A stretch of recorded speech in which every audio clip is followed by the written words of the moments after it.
बिस्मिल्लाहिर्रहमानिर्रहीम। अस्सलामु अलैकुम वरहमतुल्लाहि वबरकातुहू। मैं उम्मीद करता हूँ दोस्तों आप खैरियत से होंगे और मैं आपकी नेक खैरियत मतलूब चाहता हूँ। आपका मेज़बान अपने चैनल स्पिरिचुअल सईद अहमद शाह से सईद अहमद शाह क़ादरी हाज़िर खिदमत है।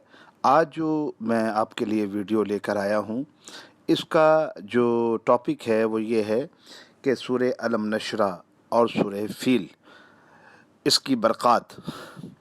अब इसको इस्तेमाल कैसे करना है? आज के दौर में हर बंदा ये चाहता है कि उसकी जान में, माल में, औलाद में बरकतें हों, ठीक है, और उसकी जो है मुश्किल आसान हो।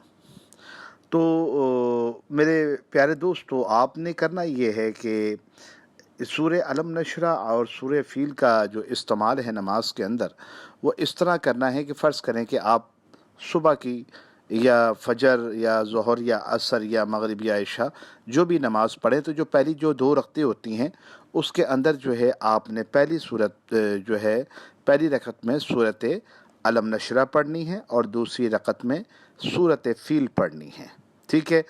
तो जो पहली 2 रकतें होंगी आप उसके अंदर इस सूरह अलम नशरा और सूरह फील का इस्तेमाल कीजिए। इससे होगा ये कि पहली बात तो ये है कि आपकी ज़िंदगी में बरकत होगी, फिर आपके वक्त में बरकत होगी, फिर आपकी जान में बरकत होगी, फिर आपके माल में बरकत होगी। इसके अंदर इतने राज छुपे हुए हैं कि मैं आपको अगर बताना भी चाहूँ तो बयान नहीं हो सकते, क्योंकि बेशक अल्लाह अल्लाह है, अल्लाह के कलाम से बढ़ के दुनिया में कोई चीज़ नहीं है। अगर आप इसको अपनी नमाज़ों में इस्तेमाल करेंगे तो यकीनन मुझे ना चीज़ को ज़रूर दुआ देंगे।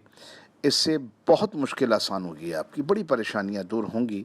ये बुज़ुर्गों के तोहफ़े होते हैं बताए हुए, जिनका हम इस्तेमाल जब उनके बताए हुए तरीके से करते हैं तो अल्लाह पाक अपना रहम व करम फरमाता है।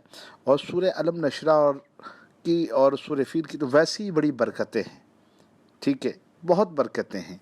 फंसे से फंसा काम जो है वो निकल जाता है और जो दुश्मन है वो मगलूब हो जाते हैं, यानी कि नुकसान नहीं पहुंचा पाते। तो मैं नहीं समझता कि आप में से कोई ऐसा हो जो ये चाहता ना हो कि जी उसके काम में, उसके माल में, उसके वक्त में, हर चीज़ में बरकतें हों। ये बहुत बेहतरीन सूरह मुबारका हैं, इनको आप अपनी नमाज़ों के अंदर इस्तेमाल कीजिए और इस्तिफ़ादा हासिल कीजिए।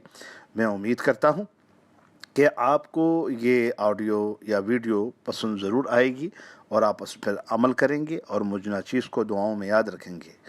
बहुत शुक्रिया आपका। अस्सलामु अलैकुम वरहमतुल्लाहि वबरकातुहू।